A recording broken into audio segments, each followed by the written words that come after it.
উজান থেকে নেমে আসা ঢলে কিশোরগঞ্জের হাওড়ি এলাকার শত শত একর জমির আধা পাকা ও কাঁচা বোরো ধান পানির নিচে তলিয়ে গেছে।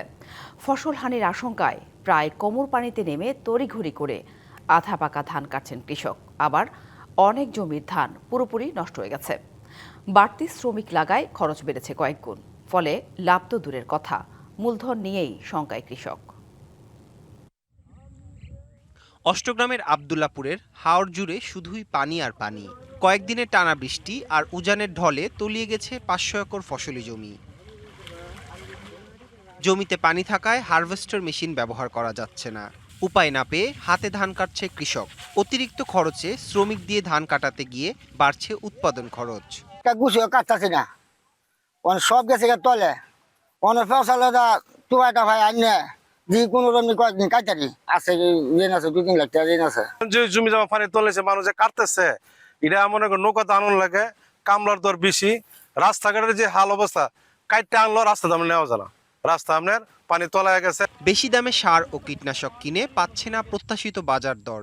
এমন অবস্থায় ঋণের বোঝা আর সংসারের চিন্তায় দিশেহারা কৃষক। লাগানোর সময় যে সার পানি দিছি, বীজ দিছি, কীটনাশক দিছি, এই কীটনাশক গুলো আমরা বেশি দাম দিয়ে কিনছি। ফুটি করে 12 থেকে 14,000 টাকা খরচ।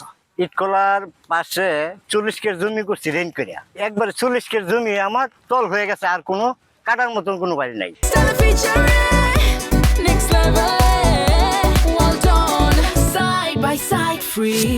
স্থানীয় ও কৃষকদের অভিযোগ, খোয়াই নদী ভরাট, অপরিকল্পিত বাঁধ নির্মাণ ও বৃষ্টিপাতের কারণেই এই জলাবদ্ধতা। আগে থেকেই প্রশাসনকে জানানো হলেও কার্যকর কোনো ব্যবস্থা নেওয়া হয়নি বলে দাবি তাদের। গ্রামের শত শত মানুষ উপজেলা নির্বাহী মহোদয়ের কাছে আমরা আবেদন করেছিলাম। আবেদনের প্রেক্ষিতে আমরা কোনো সাড়া পাই নাই।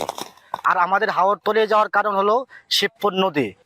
এটা 200 টাকা মন দানে হনে কয় না, আমরা কিভাবে চলবো? ঋণ মাজন করে করছি, খরচ আপনার মনে করেন আমার 2-2.5 লাখ টাকা হয়েছে 10 কানি হাতে। ওখানে বিক্রি আইতো না মনে করেন 10,000 টাকা। এই অবস্থার ভিতরে পড়ে গেছি।